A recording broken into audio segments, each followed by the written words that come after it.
एकादशी का करावी?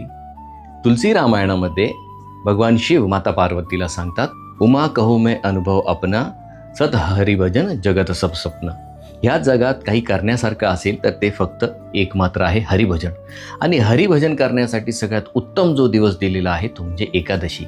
एकादशीला हरिवासरही म्हटलं गेलं आहे, माधव तिथी पण म्हटलं गेलेलं आहे. आणि ह्या दिवशी विशेष करून आपण भगवान विठ्ठलाची, रामाची, विष्णूची, कृष्णाची उपासना करतो. एकादशीचा व्रत ब्रह्ममुहूर्तात सुरू होतो आणि तो दुसऱ्या दिवशी संपतो. दुसऱ्या दिवशीचा काळ त्याला पारण काळ म्हणतात. त्या वेळेतच आपल्याला एकादशीचा व्रत तोडायचं आहे, नाहीतर एकादशीचं आपल्याला फळ मिळत नाही.